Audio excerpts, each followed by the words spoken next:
August 1945.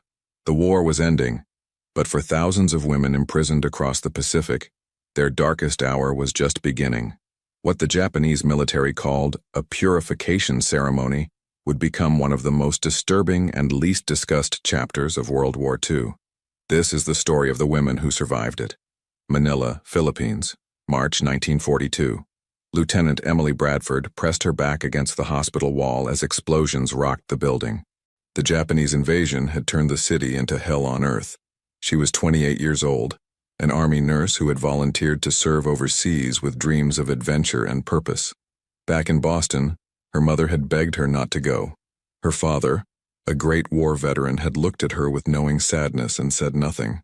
Now, covered in dust and blood, those dreams seemed like they belonged to someone else entirely. The hospital had been a beautiful colonial building once with high ceilings and wide windows designed to catch the tropical breeze. Now the windows were shattered, the walls pockmarked with bullet holes, and the floors slick with blood. Emily had been working for 36 hours straight, moving from patient to patient in a desperate triage that felt increasingly futile. For every soldier she stabilized, 3 more arrived in worse condition. Captain Margaret Chen grabbed Emily's arm. At 32, Maggie was the senior medical officer and the closest thing to a mother figure the younger nurses had. Her voice cut through the chaos with practiced authority. "We need to evacuate the patients now. The Japanese are 3 blocks away." Emily nodded, her hands shaking as she helped a wounded soldier onto a stretcher. They had maybe 20 minutes before the enemy reached them. The soldier, a kid who could not have been more than 19, grabbed her wrist with surprising strength. His name tag read Morrison. "Don't let them take you," he whispered, his eyes wide with fear and morphine. "I heard what they do to nurses. You gotta get out." Emily felt her throat tighten. She knew the stories too. Everyone did. But there was nowhere to run. The Japanese had surrounded the city days ago, but 20 minutes became 20 seconds. The doors burst open and Japanese soldiers flooded into the hospital. Emily froze, her breath catching in her throat as rifle barrels swung toward them. A young private named Sarah Kowalski dropped the medical supplies she was carrying, the glass vials shattering on the tile floor. The girl was only 22, a radio operator who had been reassigned to the hospital when her unit was overrun on Wake Island. Her face had gone white as paper. The soldiers shouted commands in Japanese. None of the nurses understood. Then one officer stepped forward, speaking broken English with a thick accent that made each word sound like a threat. "You are prisoners of Imperial Japanese Army. You will obey. Any resistance will be met with immediate execution." He paused, letting his words sink in. "You are no longer soldiers. You are no longer anything. You belong to the Emperor now." Emily felt her stomach drop. She had heard stories about what happened to prisoners of war in Japanese custody. Stories she had desperately hoped were exaggerated. Stories about the Bataan Death March, about summary executions, about camps where prisoners died by the thousands from disease and starvation. She looked at Maggie, searching for guidance, for hope, for anything. Maggie's face was set in grim determination. She squeezed Emily's hand once, hard, then stepped forward. "We are medical personnel protected under the Geneva Convention," Maggie said, her voice steady despite the rifles pointed at her chest. "We have wounded patients who require immediate care." The officer laughed, a sound without humor. "Geneva Convention means nothing here. You are in Greater East Asia Co-Prosperity Sphere now. Japanese law applies. Only Japanese law." They were marched through the burning streets of Manila. Hundreds of women, nurses, teachers, missionaries, civilian volunteers, anyone the Japanese had captured during their sweep through the Philippines. The city Emily had come to love was unrecognizable. Buildings burned unchecked. Bodies lay in the streets where they had fallen. Civilians watched from shuttered windows, their faces masks of terror and grief. Sister Agnes Murphy, a 45-year-old Irish nun who had spent 20 years running a medical mission in Manila, walked beside Emily. The older woman's lips moved in silent prayer. Her rosary beads clutched tight in her weathered hands.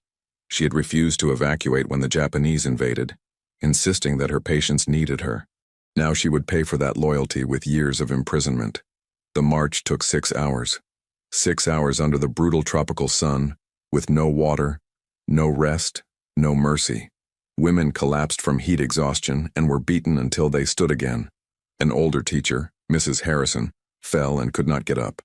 Emily moved to help her, but a soldier shoved her back with his rifle. She was forced to watch as they dragged Mrs. Harrison to the side of the road. A single gunshot echoed. No one looked back. The camp was located 30 miles north of the city, a former agricultural facility surrounded by barbed wire and guard towers. As they passed through the gates, Emily saw the words painted in Japanese characters above the entrance. Corporal Ruth Goldstein, a 26-year-old translator who had studied some Japanese at university before the war, whispered the translation. Cleanliness is next to divinity. Emily did not understand the significance then. She would soon learn. The commandant was waiting for them in the central courtyard. Colonel Yamamoto stood on a raised platform, his uniform immaculate despite the heat, his face carved from stone. At 48, he was a career military officer who had served in China and Manchuria before being assigned to the Philippines. He looked at the assembled prisoners with undisguised contempt. "You are here because you have contaminated yourselves by opposing the divine will of the emperor," he announced through an interpreter. "You have lived in corruption and decadence. You have forgotten the meaning of purity and discipline. Here you will learn. Here you will be corrected. Or you will die. The choice is yours." The first months were brutal, but survivable. They slept on wooden platforms in overcrowded barracks, 40 women packed into spaces designed for 20. Food was scarce, usually a thin rice gruel served twice a day with occasional vegetables that were often rotten. Disease spread quickly in the unsanitary conditions. Dysentery, malaria, beriberi, dengue fever. The list grew longer every week. Maggie organized the nurses into medical teams, doing what they could with almost no supplies. They made bandages from torn clothing. They boiled water to sterilize instruments. They held dying women in their arms and whispered comfort when there was no medicine left to give. Emily watched women die from simple infections that would have been easily treated outside the wire. Each death felt like a personal failure, but they survived. They formed bonds stronger than family. They created a community within the horror, a network of support and resistance that kept them human when the camp tried to reduce them to numbers. Sarah, the young radio operator, attached herself to Emily like a younger sister. The girl had nightmares every night, waking up screaming about the battle on Wake Island where most of her unit had been killed. Emily would hold her until the shaking stopped, whispering reassurances she did not truly believe herself. Sarah talked sometimes about her life before the war. She had grown up in Chicago, the daughter of Polish immigrants who ran a small bakery. She had enlisted to see the world, to escape the predictable path of marriage and children that seemed to be her only option. Her mother had cried for days when she left. Her father had given her his St. Christopher medal and made her promise to come home. That medal was long gone now, confiscated when they were captured, but Sarah still reached for it in her sleep.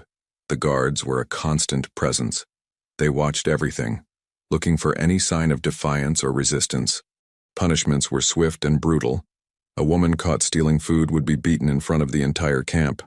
A woman caught trying to escape would simply disappear. They learned quickly to keep their heads down, to obey without question, to become invisible. Sergeant Akiko Tanaka was one of the few female guards, a stern 35-year-old woman who seemed to take her duties with religious seriousness. She rarely spoke to the prisoners except to bark orders, her face an unreadable mask. But Emily sometimes caught her watching them with something that might have been sympathy, before she quickly looked away. Once, when Emily collapsed from heat stroke during a work detail, Tanaka had allowed her to rest in the shade for 5 minutes before anyone else noticed. It was a small mercy, but in the camp small mercies meant everything. Tanaka had her own story, though the prisoners would not learn it until much later. She had been a teacher before the war, educated and cultured, with dreams of studying literature in Tokyo, but her family had fallen on hard times, and she had joined the military out of economic necessity. She believed in duty and honor, in the values she had been taught since childhood. But the longer she worked in the camp, the more she questioned whether what they were doing had anything to do with honor. Colonel Yamamoto commanded the camp with absolute authority. He gave speeches to the prisoners about the superiority of Japanese culture, about purity and contamination, about how American women had been corrupted by their decadent society. He spoke about Bushido, the way of the warrior, and how the weak deserved no mercy. He quoted ancient texts and military doctrine, constructing an elaborate justification for cruelty. Emily learned to keep her eyes down during these speeches. Any sign of defiance could result in punishment. She watched the colonel carefully, trying to understand the mind that could inflict such suffering while genuinely believing it was righteous. He was not a sadist who enjoyed causing pain. He was something perhaps more dangerous, a true believer who thought he was performing a sacred duty. The years ground on with terrible sameness. 1942 became 1943. The heat and hunger and disease continued. Women died and were buried in unmarked graves outside the camp. New prisoners arrived occasionally, bringing news from the outside world that was always weeks or months old. The war continued. The Japanese were winning.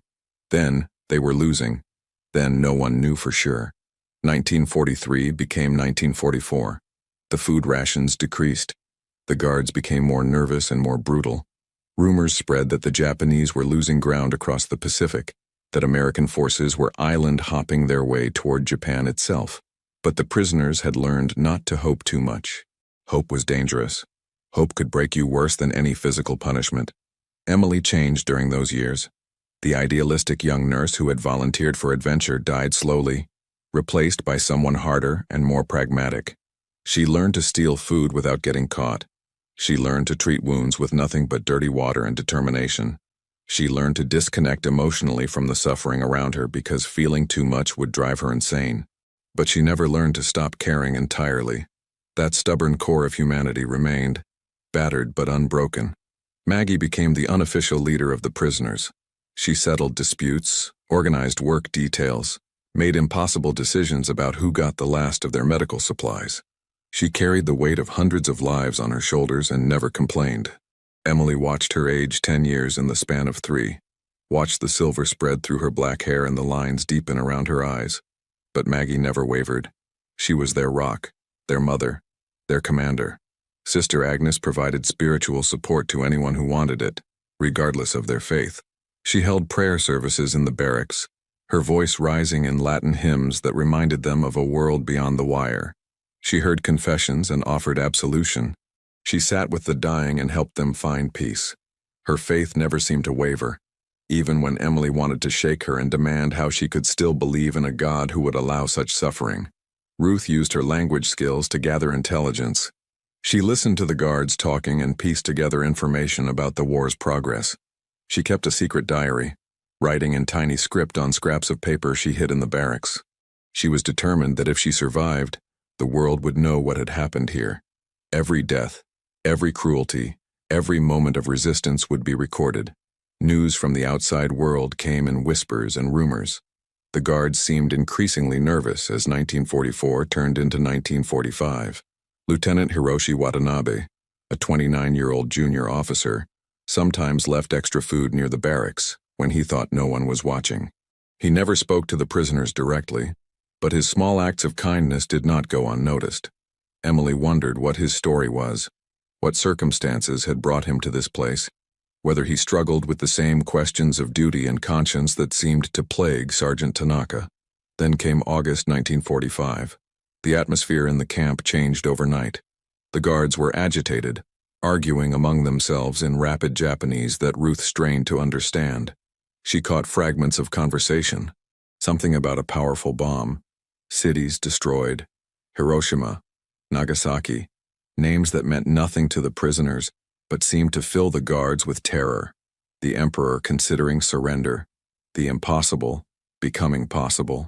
Emily felt a dangerous flutter of hope. Could the war actually be ending? After 3.5 years of imprisonment, could freedom actually be within reach? She tried to suppress the feeling. Hope was dangerous. Hope could destroy you if it was disappointed. But the hope grew anyway, spreading through the camp like wildfire. The prisoners whispered to each other in the darkness.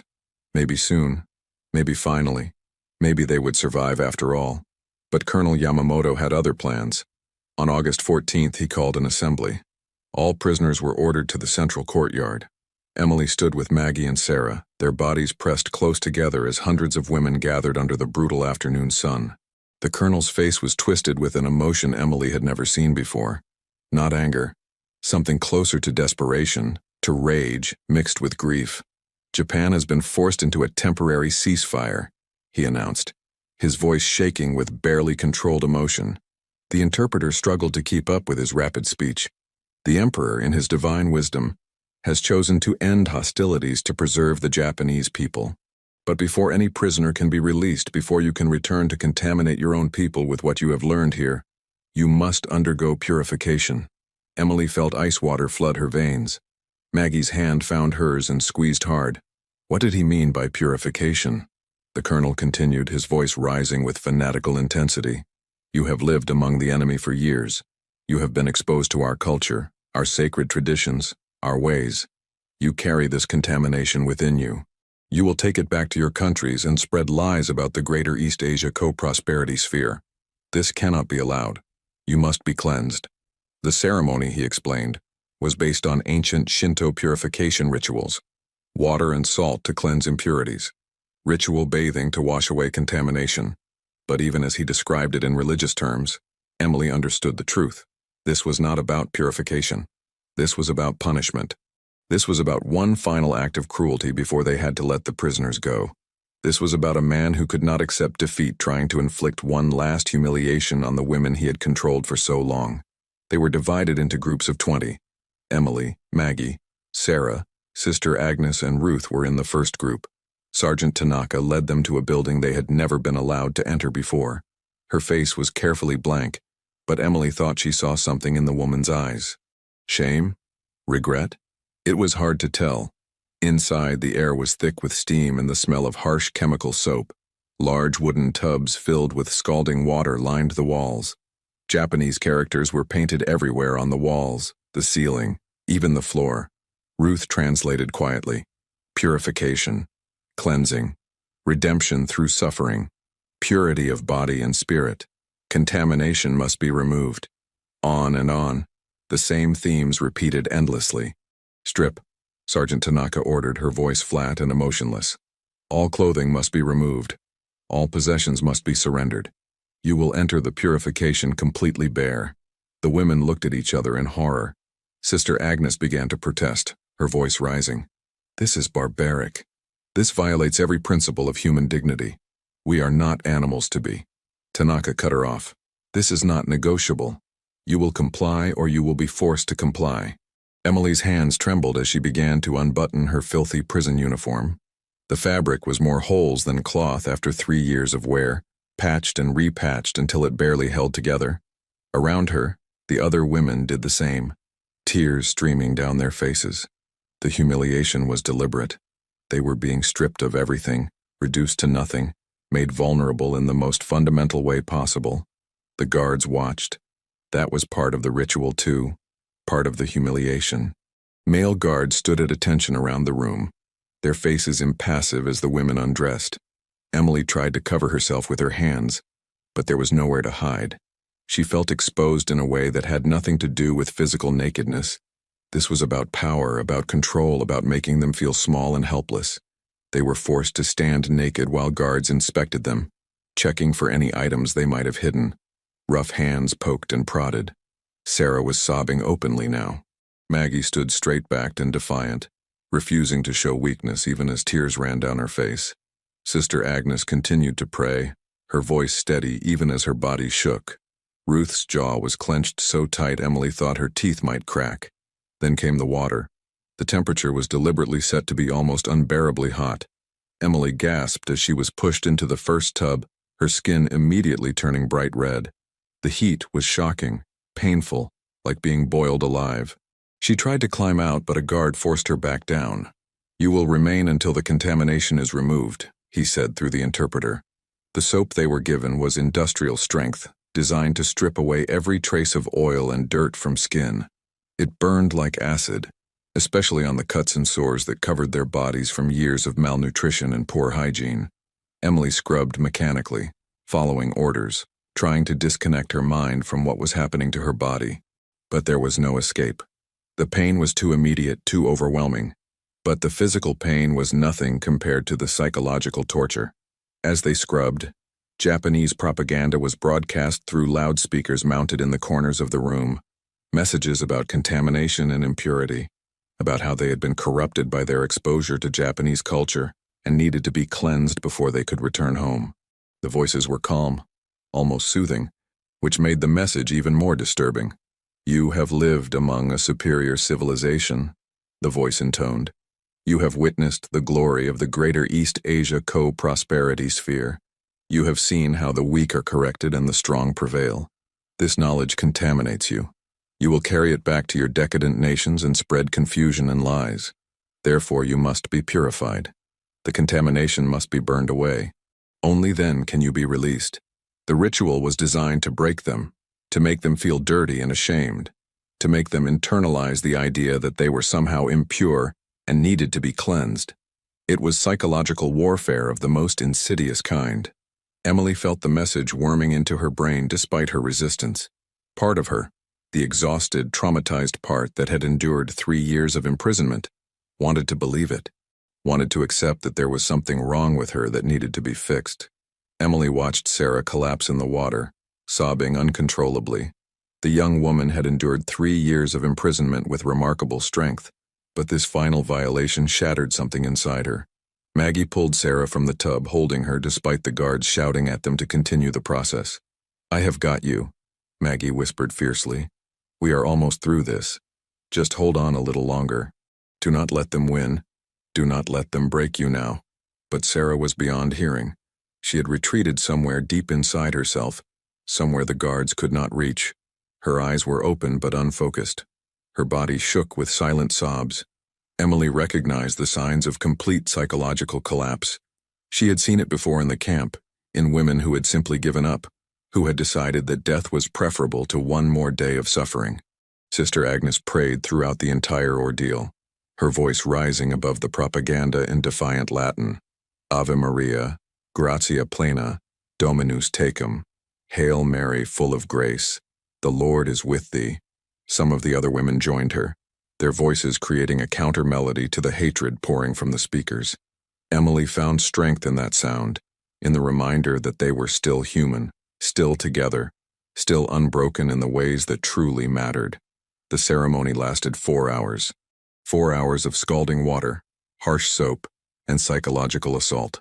They were moved from tub to tub, each one hotter than the last, each one accompanied by new messages about contamination and purification. Guards scrubbed them with rough brushes when they were deemed not to be cleaning themselves adequately.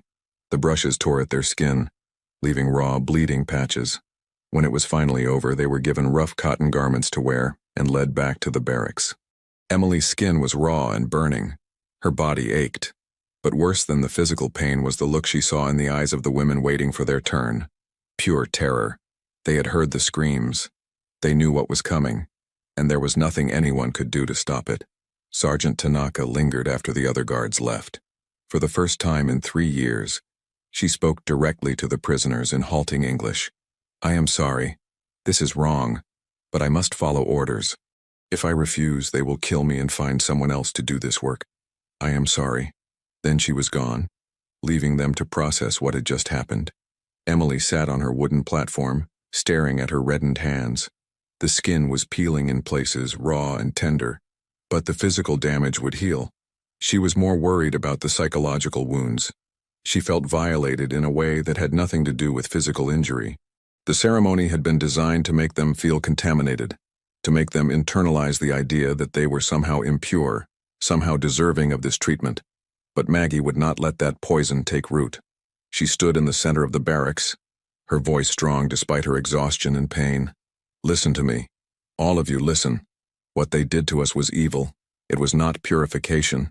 It was cruelty dressed up in ritual and religion. We are not contaminated. We are not impure. We are survivors. We have endured 3 years of hell and we are still here. We are still standing, and we will walk out of here with our heads high." Emily felt tears streaming down her face. Around the barracks, other women were nodding, drawing strength from Maggie's words. Sister Agnes added her voice.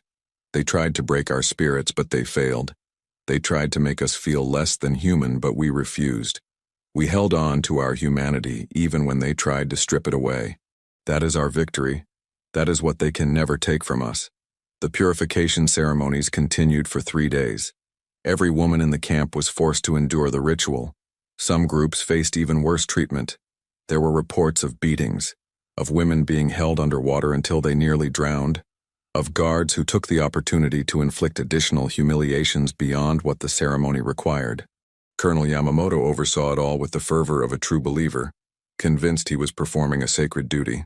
On the second day, an older woman named Mrs. Patterson died during the ceremony. Her heart simply gave out from the stress and the heat. The guards dragged her body out and continued with the next woman as if nothing had happened. Emily heard about it from another prisoner and felt rage burn through her grief. Mrs. Patterson had been a teacher, a kind woman who had volunteered to educate Filipino children before the war. She had survived 3 years of imprisonment, only to die in this final act of cruelty. But on the 4th day, everything changed. American forces arrived. Emily heard the trucks before she saw them. The sound of English being shouted outside the gates. American accents. The most beautiful sound she had ever heard. The guard suddenly disappeared, melting away into the jungle rather than face capture. Colonel Yamamoto was found in his office, having committed ritual suicide rather than surrender. He left a note claiming he had fulfilled his duty to the emperor and could now die with honor. Sergeant Tanaka did not run. She stood in the center of the camp as American soldiers poured through the gates, her face calm and resigned. She was arrested immediately and would later testify about the conditions in the camp, about the purification ceremonies, about everything she had witnessed. Her testimony would be crucial in documenting what had happened, though many would dismiss it as exaggeration or propaganda. Lieutenant Watanabe opened the gates himself. His face was streaked with tears as he bowed deeply to the prisoners. "I am sorry. I am so sorry for what was done to you. I tried to help when I could, but it was not enough. It will never be enough. Please forgive me." Then he stepped aside and let them walk free. Emily took her first steps outside the camp with Maggie on one side and Sarah on the other. Sarah was still barely responsive, her eyes vacant, her movements mechanical. But she was walking. She was alive. That had to be enough for now. Sister Agnes was singing a hymn of thanksgiving. Her voice cracked, but joyful. Ruth was laughing and crying at the same time, overwhelmed by emotions she had suppressed for years. American soldiers wrapped them in blankets and loaded them onto trucks. A young medic, he could not have been more than 20, looked at Emily's burned skin with horror. "Ma'am, what did they do to you?" His voice cracked on the question. Emily tried to find the words to explain, but they would not come. How could she describe the purification ceremony to someone who had not experienced it? How could she make him understand that the physical wounds would heal, but the psychological scars would last forever? They were taken to a field hospital where proper medical care awaited. Real beds with clean sheets, hot food that was not rice gruel, medicine and bandages, and doctors who treated them with gentleness and respect. It felt surreal, like a dream Emily was afraid to believe in case she woke up back in the camp. Maggie immediately went to work helping treat the other survivors, unable to simply rest while others needed her skills. She moved from bed to bed, checking wounds, offering comfort, doing what she had done for 3 years but now with actual supplies and support. Emily watched her and felt a surge of love and admiration. Maggie had kept them alive through sheer force of will. She deserved to rest, to be taken care of, but that was not who she was. Sarah clung to Emily for hours, terrified that if she let go, she would wake up back in the camp. She did not speak, just held on with desperate strength. Emily held her back and whispered reassurances. "You are safe now. It is over. We made it. We survived." But she knew the words were only partially true. The physical imprisonment was over, but the psychological prison would take much longer to escape. Sister Agnes organized prayer services for those who found comfort in faith. She led them in thanksgiving, in grief for those who had not survived, in hope for the future. Emily attended, even though her own faith had been badly shaken. She found comfort not in the prayers themselves, but in the community, in being surrounded by women who understood what she had endured. Ruth began documenting everything, determined that the world would know what had happened. She interviewed survivors, collected testimonies, wrote down every detail she could remember. She was obsessive about it, working late into the night until exhaustion forced her to stop. Emily understood. Ruth needed this. She needed to transform their suffering into something concrete, something that could not be denied or forgotten. In the following weeks, Emily learned the full scope of what had occurred. The purification ceremonies had not been limited to their camp. Across the Pacific, in dozens of Japanese prison camps, similar rituals had been performed on female prisoners before surrender. Thousands of women had been subjected to these final acts of cruelty, but the ceremonies were rarely discussed in official reports. The focus was on physical atrocities, on death marches and executions and torture. The psychological torture of the purification rituals was footnoted or ignored entirely. Some military officials seemed uncomfortable with the sexual nature of the humiliation and tried to minimize it in their reports. Others dismissed the women's accounts as exaggeration or hysteria. The word of traumatized female prisoners carried less weight than it should have. Emily struggled with what to do with her story. Part of her wanted to forget, to bury the memories deep and never speak of them again. She wanted to go home to Boston, to see her parents, to try to rebuild some semblance of a normal life. But another part, the part that had become a nurse because she wanted to help people, knew that silence would be a betrayal. These women deserved to have their suffering acknowledged. The world needed to know what had been done in the name of purity and honor. She began giving testimony to military investigators. She described the ceremony in clinical detail, watching their faces grow pale as they understood the full horror of what she was describing. Some dismissed it as exaggeration. How could such things happen? Surely she was confused, traumatized, misremembering. Others seemed uncomfortable with the sexual nature of the humiliation and tried to minimize it in their reports. It was just bathing, one investigator said. Unpleasant, certainly, but not torture. Emily wanted to scream at him. She wanted to grab him by the collar and make him understand, but she kept her voice calm and professional. It was torture. It was designed to humiliate and dehumanize us. It was a final act of cruelty inflicted on women who had already endured years of imprisonment. That matters. That needs to be recorded. But she could see in his eyes that he did not truly understand. He could not. He had not been there. Maggie stood beside her, adding her own testimony. Sarah found the courage to speak despite her trauma, though she broke down several times during her interview. Sister Agnes wrote detailed accounts for church officials, determined that the Catholic Church would know what had been done to women under their protection. Ruth compiled everything into a comprehensive document that she hoped would be included in the official record of the war. The Tokyo War Crimes Tribunal heard some of this testimony. Sergeant Tanaka was called as a witness. She confirmed everything the survivors had said, her voice steady as she described her role in the ceremonies. She expressed remorse but did not make excuses. I followed orders. That does not absolve me of responsibility. I knew what we were doing was wrong, but I did it anyway. I must live with that for the rest of my life. She was sentenced to 5 years in prison, a punishment that seemed inadequate to Emily, but was more than many war criminals received. Colonel Yamamoto escaped justice through suicide. Lieutenant Watanabe was never charged, his small acts of kindness apparently earning him leniency. Emily did not know how to feel about that. He had helped when he could, but he had also been complicit in their imprisonment. The survivors scattered across the world, returning to homes that no longer felt like home, to families who could not understand what they had endured. Emily went back to Boston. Her mother cried when she saw her, horrified by how thin and scarred she had become. Her father hugged her carefully, as if she might break. They asked questions at first, but stopped when they saw how Emily struggled to answer. Some things were too painful to speak about. Emily tried to return to normal life, but normal no longer existed.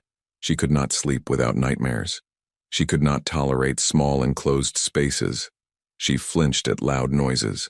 She found herself counting exits wherever she went, always planning escape routes. The war was over, but her body had not gotten the message. She was still in survival mode, still waiting for the next threat. Years later, Emily would return to nursing. She specialized in trauma care, working with veterans and survivors of violence. She understood their struggles in a way few others could.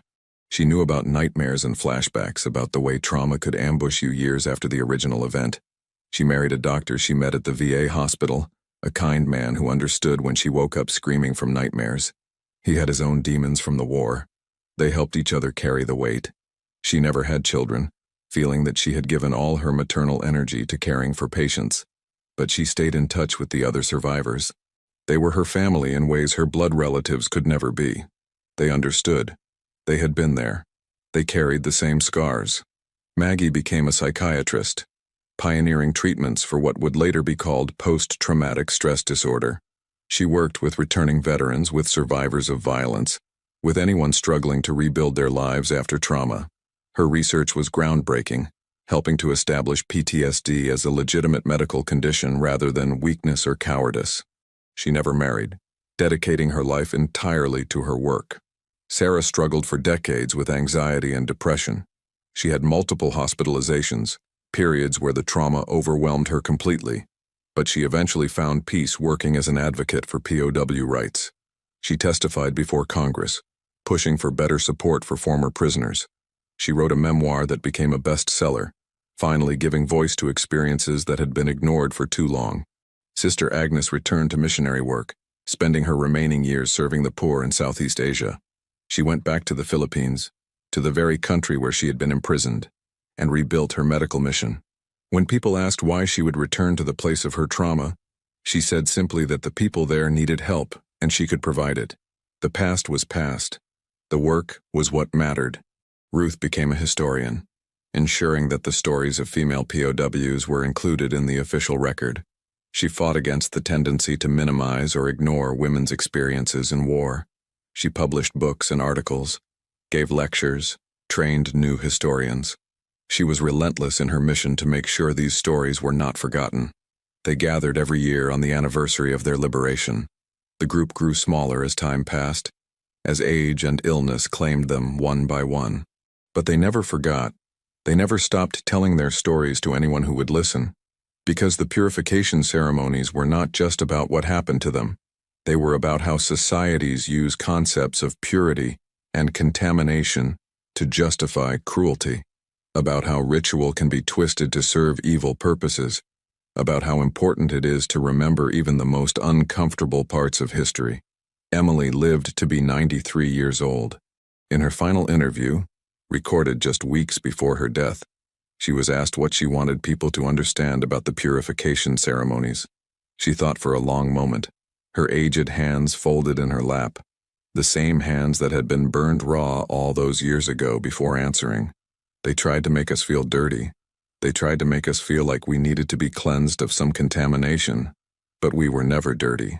We were prisoners of war who survived impossible circumstances with our humanity intact.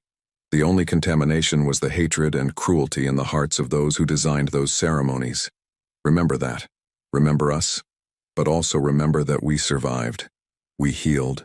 We lived full lives despite what was done to us. That is the real story. Not the cruelty, but the resilience.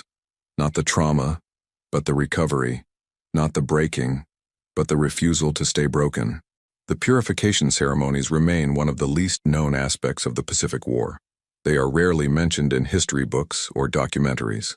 When female POW experiences are discussed at all, the focus is usually on the more straightforward physical hardships of imprisonment, the psychological torture, the sexual humiliation, the deliberate attempts to break women's spirits. These are often glossed over or ignored entirely, but the women who endured them never forgot. Their testimonies exist in archives and oral histories, in memoirs and interviews waiting for anyone willing to listen. Because these stories matter. They remind us that war's cruelties extend far beyond the battlefield. They show us that psychological torture can be as damaging as physical violence. They demonstrate that the human capacity for resilience is stronger than any attempt to break it. They also remind us to be skeptical of anyone who uses concepts of purity and contamination to justify cruelty. The language of cleansing and purification has been used throughout history to dehumanize and harm. The Japanese military used it to justify the purification ceremonies. The Nazis used it to justify the Holocaust. Countless other regimes have used similar rhetoric to justify atrocities. When we hear that language today, we should recognize it for what it is: a dangerous attempt to dress up cruelty in the clothing of righteousness. The survivors wanted their stories told not for sympathy or pity, but for education and prevention. They wanted future generations to understand what had been done to them so that similar atrocities might be prevented. They wanted people to recognize the warning signs of systematic dehumanization. They wanted their suffering to mean something, to serve some purpose beyond the pain itself. Emily, Maggie, Sarah, Sister Agnes, Ruth, and thousands of other women endured the purification ceremonies and survived to tell about it. Their resilience in the face of deliberate cruelty is a testament to human strength. Their willingness to speak about their experiences despite social pressure to remain silent is a testament to human courage. Their insistence that these stories be remembered and learned from is a testament to human wisdom. If this story moved you, please subscribe to our channel to learn more untold stories from history. Hit the like button and leave a comment sharing your thoughts on how we can ensure these stories are never forgotten. These women deserved better than to have their suffering ignored or minimized. The least we can do is remember them, honor their experiences, and learn from what they endured. Thank you for watching and for bearing witness to this difficult but important history.